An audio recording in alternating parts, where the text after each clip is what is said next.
for the hard freeze that's going to arrive. Plus, it's that time of year again. We're bringing you the details on the severe weather preparedness sales tax weekend and the items available as we head into the spring season. Live on your side, First Alert Weather Extra starts right now. All right, it's going to take some weather extra to break all this weather down. We have a lot going on. Check out this footage of snow falling across Rogers, Arkansas today. You can see it across the roads and the cars out driving in this wintry weather. This snow coming ahead of the system that will be bringing snow, of course, across parts of our state tonight and other places across the deep south. And we welcome you into First Alert Weather Extra. Meteorologist Tania Michelle back with us. And Tania, you know, I think about a lot of these areas across the country that had all the severe weather over the weekend, and now you're looking at a big snowstorm while recovery is still trying to happen in some of these areas. I know. It's like we can't catch a break, and maybe not just us here. I mean, we haven't had terrible weather, but there's other areas, like you said, that they're just getting slammed back to back with different weather events. Well, they had the flooding, and of course we had the tornadoes, severe weather over the weekend. So yeah, we got some cold weather coming up, and we need to be ready for that tomorrow night, area wide. I'm expecting temperatures down in the teens, and we'll probably stay below freezing. Tania, you were updating some of those numbers on Thursday. High of 33 degrees. Will probably stay at or below freezing all day on Thursday. Yeah, that's true. So that's one of the next big things. Let's talk about it here as we go to the graphics. You can see beginning late tonight, First Alert Weather Day, and that's because of the chance we could see some snow for areas to the north, and again tomorrow night those single-digit wind chills. So the winter weather, it's moving our way, and what's going to happen for most of us, we might actually see a little bit of sleet and rain to start out, a mix even further south late tonight around midnight, 1 o'clock in the morning. But as more of that precipitation starts to move in and the atmosphere becomes saturated, it'll set up more like this. We'll have a transition zone further north, maybe some sleet, some rain. Precip may go back and forth in this area highlighted in pink. It may come down, though, heavy enough in some of these areas to where it may collect on exposed surfaces, trampolines, car tops, and mailbox covers, things like that. But you can see further north, Coleman to Hamilton there, a chance we could have snow accumulations, especially in the grassy areas, and more significant accumulations of snow in the far north Alabama. There are winter weather advisories in place. This will be a morning impact. The rest of the day tomorrow, midday, afternoon, we do expect all this will move out early in the day. So this is mainly early morning, but here it comes. You can see all this snow, big winter storm taking shape across parts of Tennessee and into parts of Kentucky. I want to walk you through the forecast data, and what you'll see with this is most of this comes in early morning, a lot of it after midnight. Let's go through, let's see, there's Wednesday. Let me back this up, and I want to go back to here we go. There's the overnight. So there's 4 o'clock in the morning, and you can see right there from Gadsden, Coleman, back in towards Hamilton. And notice it's showing maybe even as far south as Jasper. We could see that transition, maybe over towards Fayette, maybe enough to where we have some light accumulations briefly. But notice this moves out very quickly. And the big thing here, notice temperatures in the mid to upper 30s, well above freezing for most locations. The trouble spots most likely where those road temperatures get close to freezing to the far northwest. So we will need to be alert for slippery travel spots early in the day tomorrow. Again, the rest of the day, drier conditions. Hopefully a lot of that moisture is able to evaporate because, again, much colder weather on the way for tomorrow night. And we'll talk about that in the extended forecast.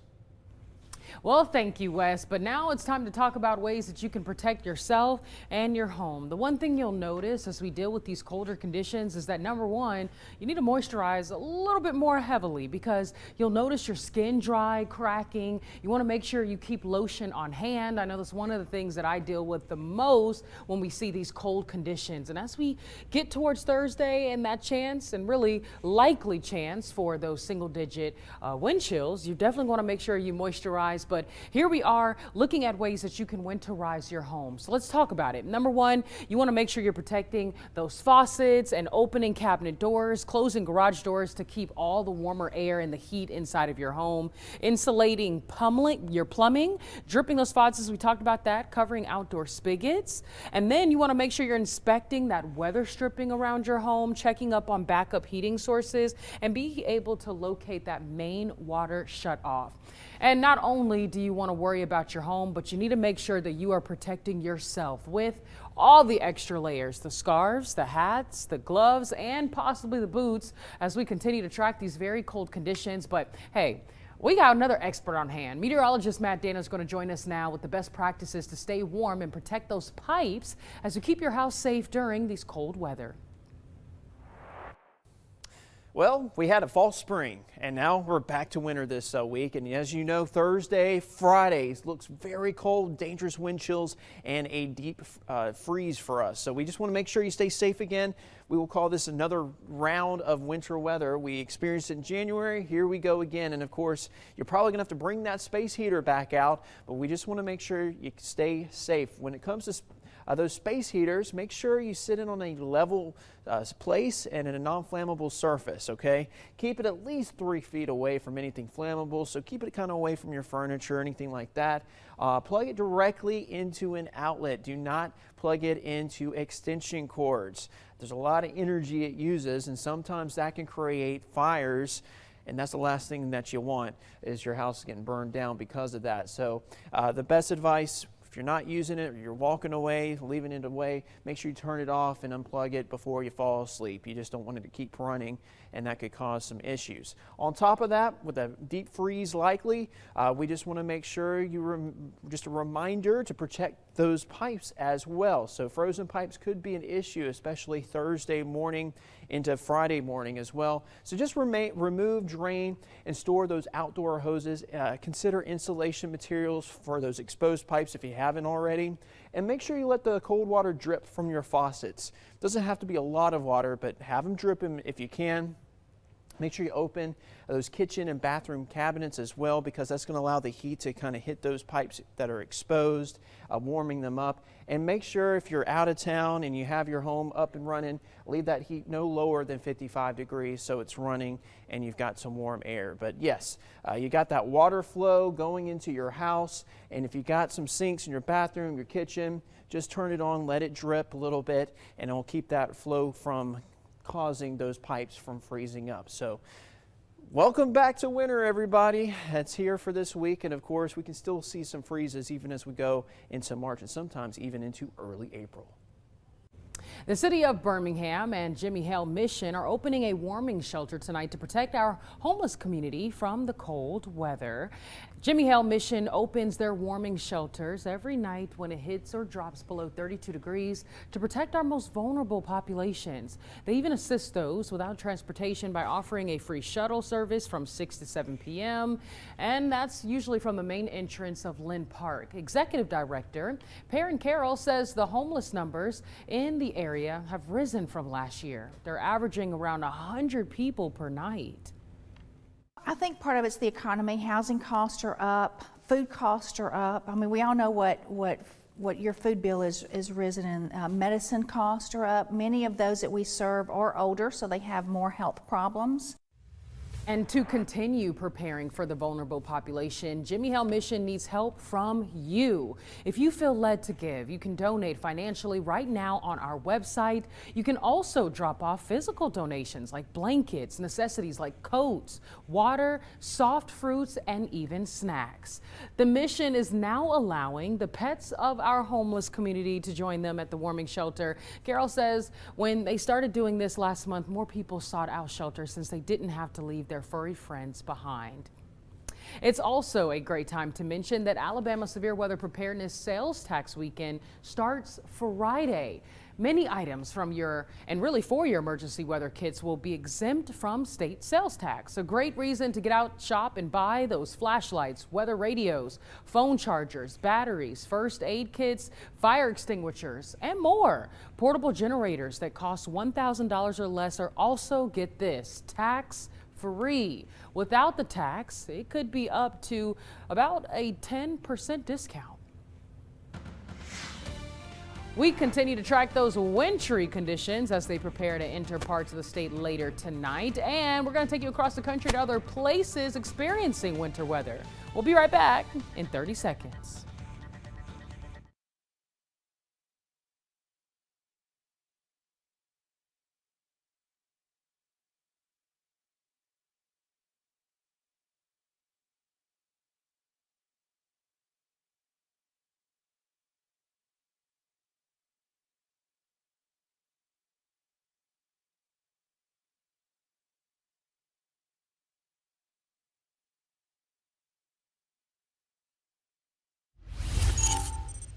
All right, quite a winter storm about to set up across the southeast, and you can see some big-time snow could actually top 4 inches there, moving into parts of Tennessee around the Nashville area. Now, this is the GFS model, and it's still showing. You can see down in the northern part of the area. I mean, it's the global data, but it's showing there could be some wintry accumulations, especially across our northern counties tomorrow. So that data also in agreement that late tonight we could have some winter weather. But the thing is, this isn't going to last long. This is overnight, and as we go into the day tomorrow, you can see this moves out early. Rest of the day looks dry, cold, some leftover clouds, and notice the wind picks up, and this is when that really cold air moves in from the north. And you can imagine with all that snow on the ground to the north of Alabama, that is going to be an ice cold north wind tomorrow night. Those wind chills will be down into the teens and single digits, and overnight lows down into the teens early on Thursday. But we'll talk more about the hard freeze and the next 10 days coming up. Tania? Well, thanks, Wes. And speaking of the winter weather, let's talk about what weather alerts we have in effect across central Alabama right now. So there's 2. We're under a winter weather advisory that's mainly for our far northern counties, but all of us will go under that cold weather advisory starting Thursday at midnight as we anticipate those single-digit wind chills. But for right now, this really starts at 9 p.m. tonight, that winter weather advisory for areas far north central Alabama that could be seeing the greatest chance for some light snow accumulation and that wintry mix. Let's break down these alerts a little bit more, take a better look at what areas are highlighted, try to locate your county, and just keep up to date with these as they're issued over the next couple of days. Here we are looking at winter weather alerts and just breaking down that winter weather advisory more specifically. This means that wintry mix is expected. Up to 1 inch of snow could be possible. Slick roads and bridges, plus those overpasses, will be a trouble concern for our area as we see cold rain, wintry mix, and even a little bit of snow coming down on those roadways. So take your time tomorrow morning. We'll talk more about that cold weather advisory a little bit later, but all of this comes as extreme cold warning, and a cold weather advisory was issued for Iowa, Minnesota, and South Dakota Monday. Bitter weather in Sioux Falls gave residents feels-like temperatures up to the -40s and possibly even colder. Highs around the region won't be above 0 for the next few days. And this Arctic blast on track to break more than 270 cold weather records in at least 27 states. And for those in flood-torn areas, it's a race against the clock to fix the damages from the rain before those winter weather impacts come about. Amy Kiley has the latest on how those areas are preparing. We are still in the midst of this emergency response with a snowstorm coming. Flood-ravaged states face 2 new complications from more severe weather. Forecasters say a winter storm will strengthen in the plains today and sweep over the south tomorrow. Now emergency responders are rushing to finish flood rescues before it snows. That is going to make this a very difficult circumstance for the people ahead. Meteorologists also predict record-setting cold from an Arctic blast hitting most of the central U.S. today. The wind chill could hit -60 in the northern plains and below freezing as far south as Texas. Kentucky, Tennessee, Virginia, West Virginia, the areas that have been hardest hit by the flooding, could have record low temperatures over the coming days. Especially when water is involved, the cold can be deadly. Experts say a wind chill of -20 can cause frostbite in 30 minutes. Hypothermia deaths can happen in 30 to 50 degree weather, and water makes it set in faster. Officials worry the combination of power outages, floods, and cold could be dangerous. We don't want to lose anyone to frigid temperatures after what we've been through with basically water rescues in the middle of a snowstorm. I'm Amy Kiley reporting.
And welcome back into Weather Extra. Live look from Jasper here in Walker County. It's 48 degrees. We're well above freezing. This is one area we might see a little bit of snow later on tonight. I still think for most of Walker County, we'll probably see this go back and forth, maybe over to a cold rain, maybe a mix at times, but we could see some accumulations, especially further north you go. Notice we have winter weather advisories in place, and the main thing is early tomorrow, these far northern areas, especially north and west, it will be cold enough to where we could see some ice development on bridges and overpasses, so plan for the possibility of some slippery travel early in the day. This is from the Barron model simulated radar, and it shows overnight tonight that rain building in mostly after midnight, and you can see a cold rain for a lot of areas, but to the north, what this data is not picking up on is as the atmosphere saturates, we could see some sleet mixing in, some wintry precipitation, but that will rapidly change over to a cold rain. But further north, it won't change over. It'll stay all winter weather, and that's where we could end up with some accumulations to the far north. And notice 28 degrees,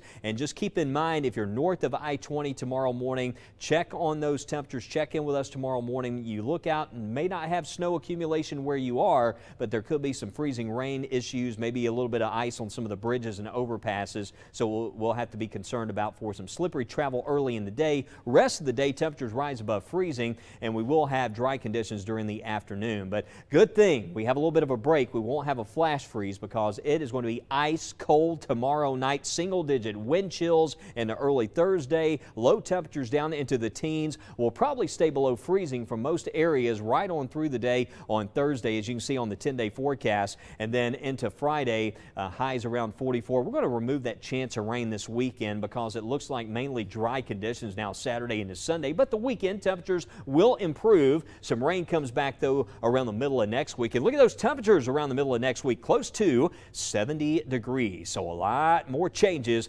on the way. But today the weather was nice, and it was perfect weather for a visit down to Moundville Health and Rehabilitation Center, and that's home for me down in southern Tuscaloosa County, an area I'm very familiar with, and down into northern Hale County. Of course, that area was heavily impacted by the storms around the Moundville area over the weekend, but a wonderful group there today, and I want to thank Melissa Everett for inviting me there to speak to the fine folks there and the staff at Moundville Health and Rehab, and of course they had lots of great questions, and excited to talk about some weather today and talk about where we could see some snow today, but it looks like that's all going to be happening, Tania, in areas to the north. Oh yeah, Wes, but hey, let's go beyond the 7-day because there might be another chance that we could see some winter precipitation. But before we talk about that, let's look at our temperature outlook. It looks like much of the U.S. dealing with above average temperatures, with the Northeast dealing with below average. We're near average. That's at least what's expected as we bring in February 26th to March the 4th, so bringing in the first few days of March. As we look at our precipitation outlook, much of the U.S. dealing with above average rainfall, and notice we're near average for that too. So a lot more settled weather is expected as we bring in the next month. But I wanted to walk you through this. Looks like our next rain chance beyond the 7-day could be around February the 27th, closing out the month.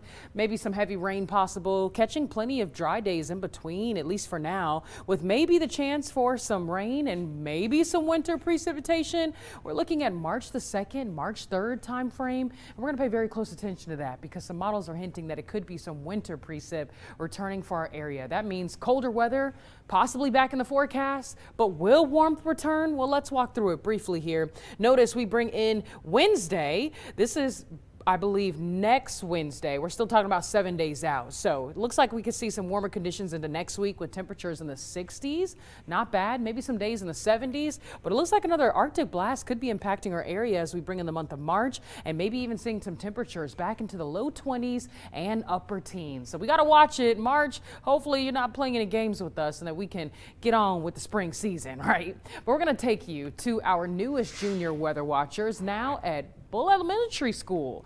Meteorologist Matt Daniel had the chance to visit the kindergarten classes there, where they talked about all the types of weather and even made snow in the classroom.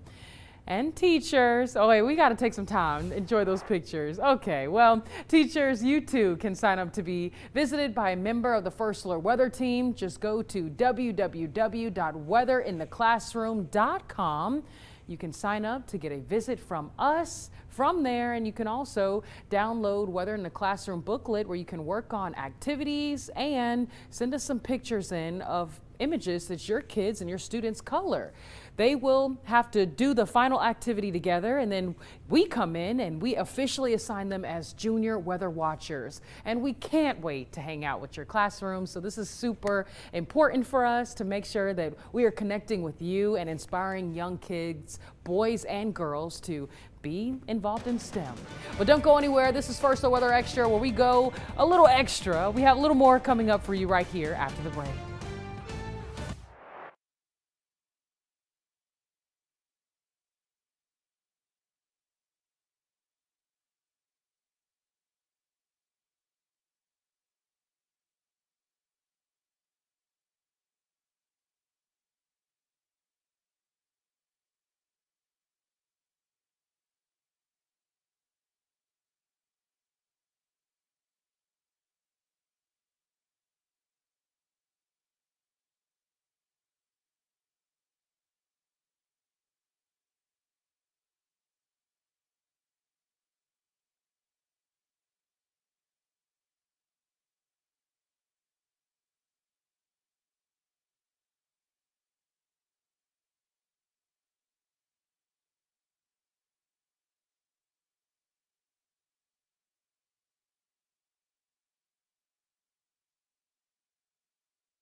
All right, welcome back into Weather Extra. Tania, this picture was sent to me today by George Dockery over at Lake Tuscaloosa, and you can see we've got the flowers in bloom, early signs of spring already, and now we have the cold coming up tonight. And you were talking about March, you know, another March cold looks like blast. another cold blast could impact our area, so we got to watch it, because I don't know if spring is as close as we think it is. Well, listen, I'll never forget, and you know about this, the blizzard of '93, that was a March system. That happened like around March 13th, March 14th. So March is still a month that can bring some really cold weather. Bottom line, winter is far from over. Let's go to tonight. And yes, we could see snow tonight in parts of the area, and still looks like, you know, far northern Birmingham, perhaps northern Tuscaloosa County, we might see a little bit of a mix before it changes over to cold rain. I definitely agree, and this is going to happen very quickly and pretty much out of here by 9 a.m. And then we just have a dry and very cold Wednesday, and even colder Thursday. Yeah, but hey, we're going to have some snow pics in the morning from parts of That Alabama. is true. Please send us in those pictures. Make sure you send them into the WBRC First Alert Weather app so that we can share them throughout the morning, throughout the day, and on Weather Extra. And that's right here on Weather Extra, 10-day forecast. This weekend, we're taking that rain chance out, but we do see for Wednesday, tomorrow, again, most of that rain happening early in the day. So we're going to be tracking this tonight. Be sure to check in with us. Lots of updates as a First Alert Weather Day begins tonight, first at 9. Have a good evening.